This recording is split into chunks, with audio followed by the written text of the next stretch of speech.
नमस्कार, आप देख रहे हैं उत्तर प्रदेश विशेष। मैं हूं आपके साथ कीर्ति बिंदल और बुलेटिन का आगाज बड़ी खबर के साथ करें। लखनऊ से ग्लोबल इन्वेस्टर समिट से पहले ही 150 निवेशकों ने अपनी रुचि दिखाई है। यूपी को 1.25 लाख करोड़ रुपए के निवेश का प्रस्ताव मिला है। लखनऊ समेत 5 शहरों में फार्मा पार्क बनेंगे। निवेश की प्रक्रिया के लिए 2 पोर्टल शुरू करेगी सरकार और 22 नवंबर से एक्टिव होंगे दोनों पोर्टल। फरवरी 2023 में होनी है ग्लोबल इन्वेस्टर समिट। कल दिल्ली दौरे पर आएंगे सीएम योगी। दिल्ली में ग्लोबल इन्वेस्टर समिट का लोगो भी लॉन्च किया जाएगा। तो ग्लोबल इन्वेस्टर समिट की चर्चा है और उत्तर प्रदेश में निवेशकों की रुचि भी बढ़ रही है। जिस प्रकार से उत्तर प्रदेश सरकार उत्तर प्रदेश में निवेश लाने के लिए भरसक प्रयास कर रही है, उसी को देखते हुए ये इन्वेस्टर समिट बहुत महत्वपूर्ण है। अभी इस इन्वेस्टर समिट को आयोजित होने में 1 साल का वक्त है। बावजूद इसके अभी से ही इन्वेस्टर्स काफी इंटरेस्टेड दिखाई दे रहे हैं। निवेश की प्रक्रिया के लिए 2 पोर्टल शुरू करेगी सरकार और 22 नवंबर से एक्टिव होंगे दोनों पोर्टल। फरवरी 2023 में होनी है ग्लोबल इन्वेस्टर समिट और कल दिल्ली दौरे पर आएंगे सीएम योगी।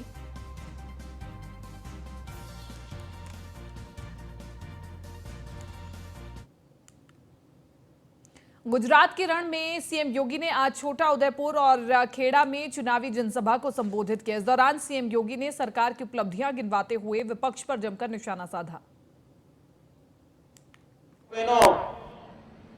अगर 1947 में भारत के सभी गणराज्यों को एकीकरण करने में इसी माटी के सपूत सरदार वल्लभ भाई पटेल ने अपनी दूरदर्शिता और दृढ़ इच्छा शक्ति का परिचय दिया, तो सन 2019 में कश्मीर से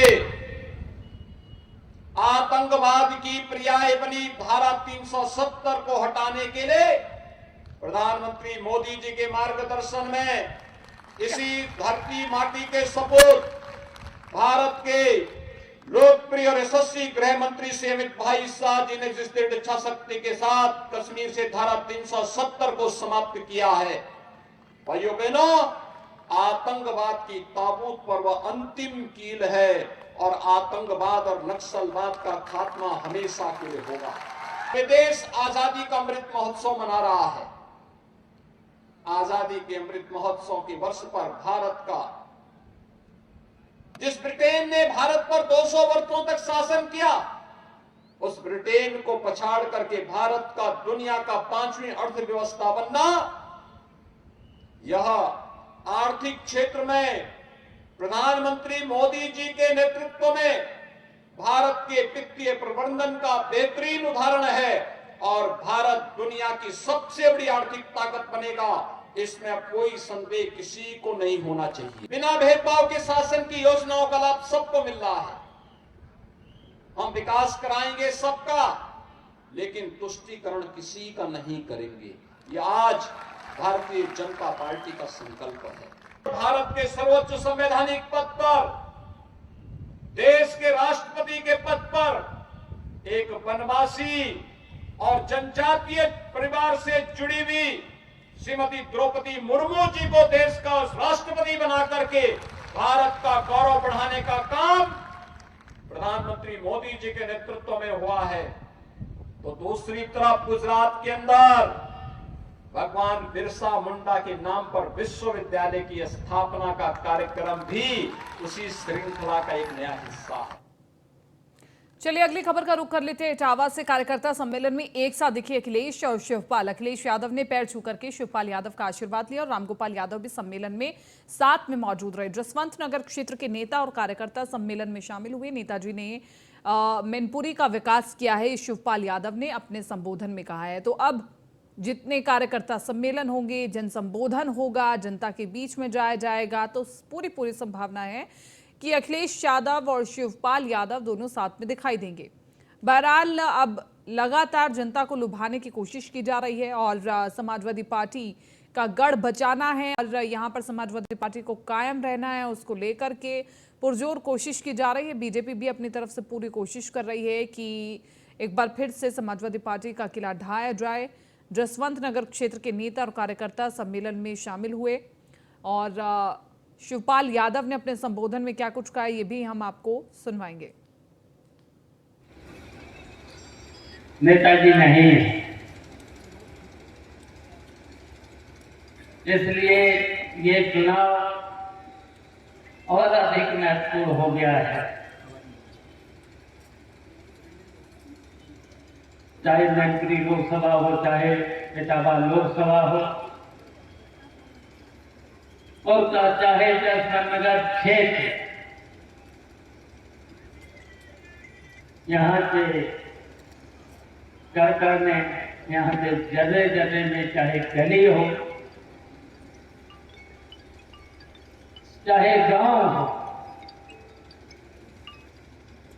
यहाँ का विकास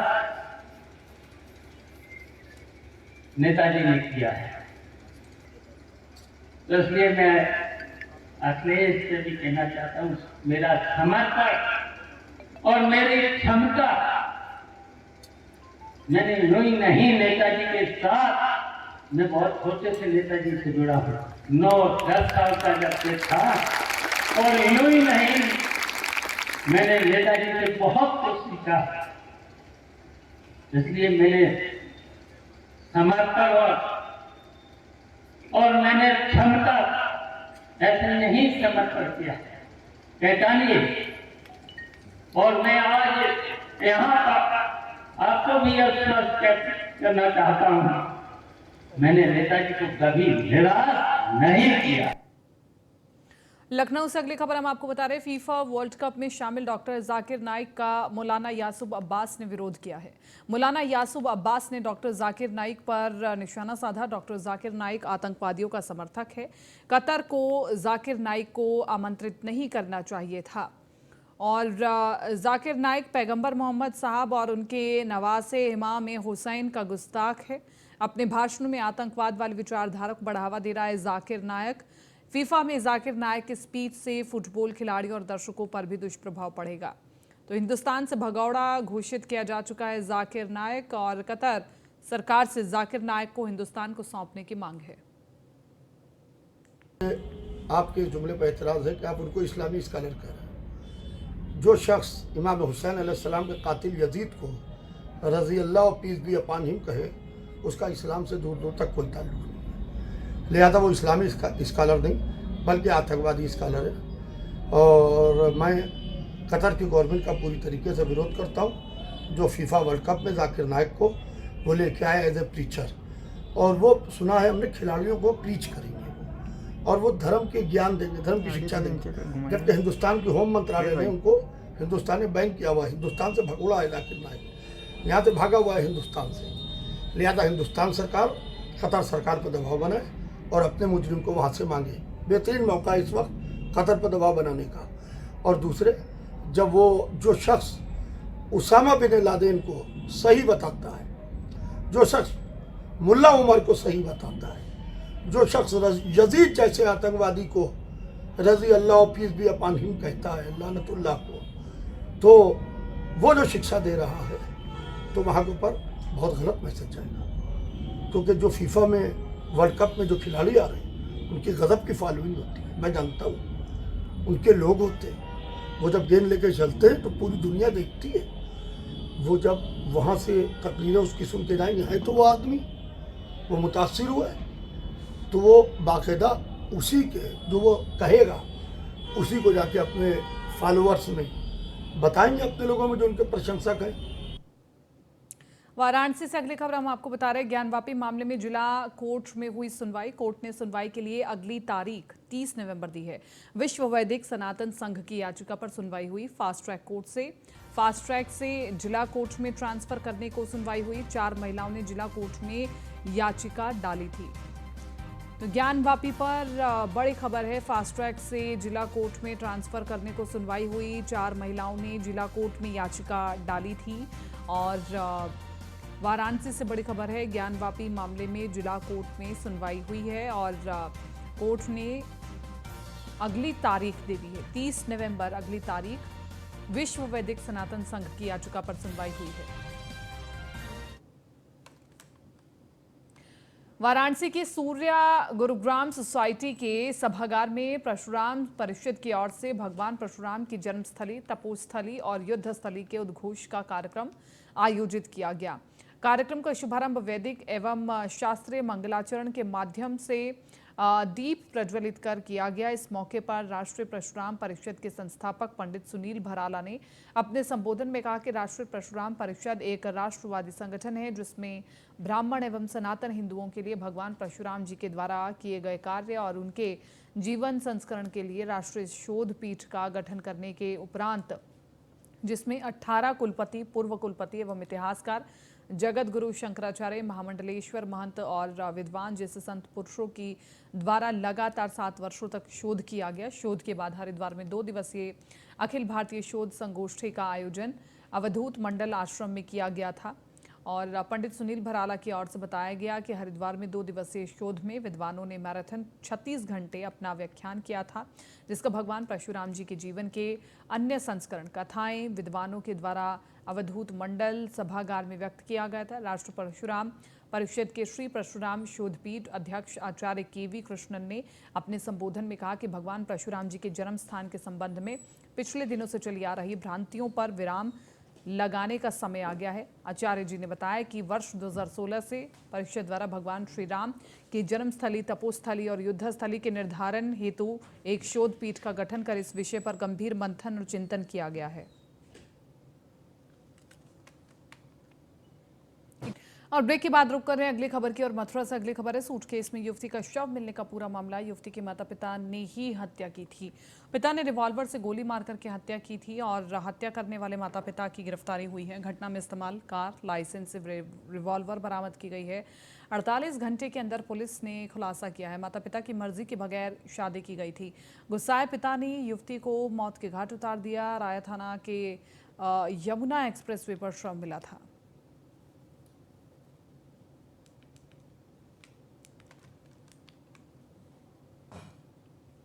फतेहपुर में हिंदू से ईसाई बनाने के मामले में जिले की पुलिस ने बड़ी कार्रवाई करते हुए कई मुकदमों में चार्जशीट दाखिल कर दी है। साथ ही इन मुकदमों के सभी अभियुक्तों को जेल में भेज दिया गया है और इस साल जिले में अलग अलग थानों में धर्मांतरण के कुल 8 मुकदमे दर्ज हुए हैं।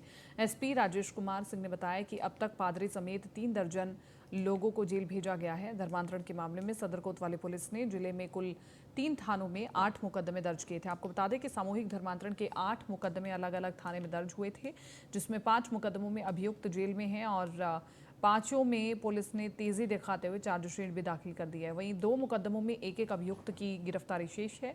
साथ ही SP ने बताया कि सदर कोतवाली में चर्च के अंदर सामूहिक धर्मांतरण के मामले में पादरी सहित 26 लोग गिरफ्तार किए गए थे और 20 अज्ञात लोगों में 30 लोगों को गिरफ्तार कर जेल भेजने का काम अभी किया गया है।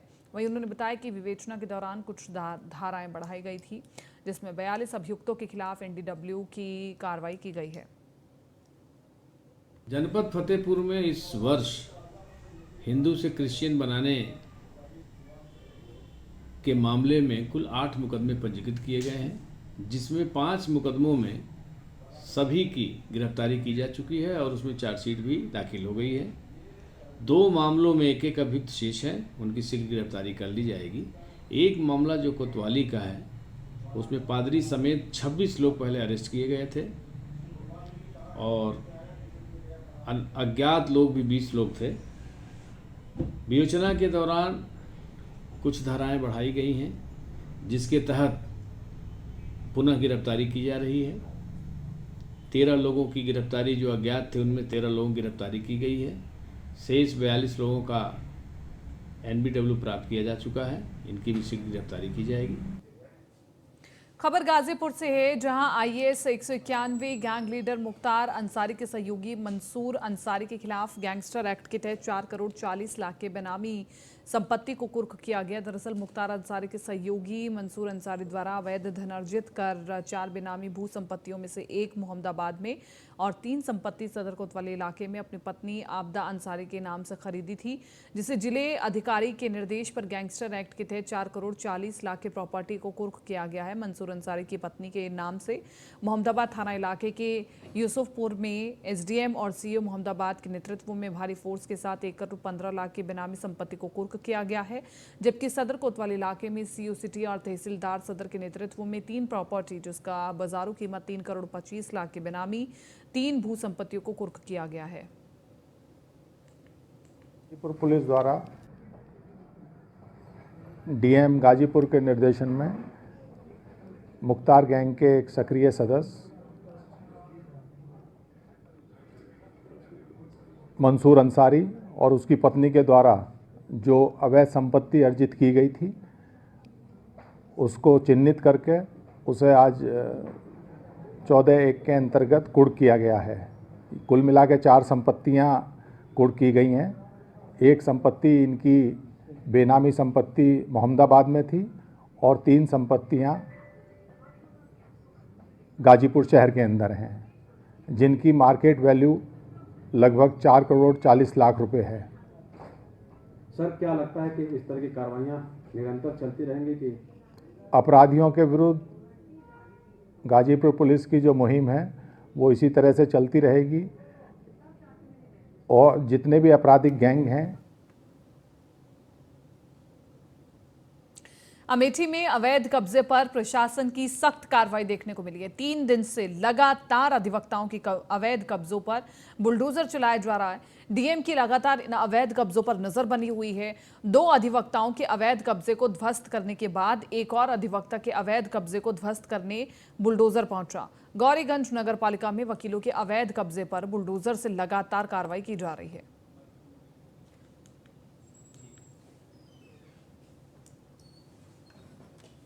अब मेरठ से अगली खबर आपको बता दें, पूर्व पार्षद प्रॉपर्टी डीलर के घर चोरी की बड़ी वारदात सामने आई है। चोरों ने करोड़ों की नकदी और जेवरात पर हाथ साफ किए हैं।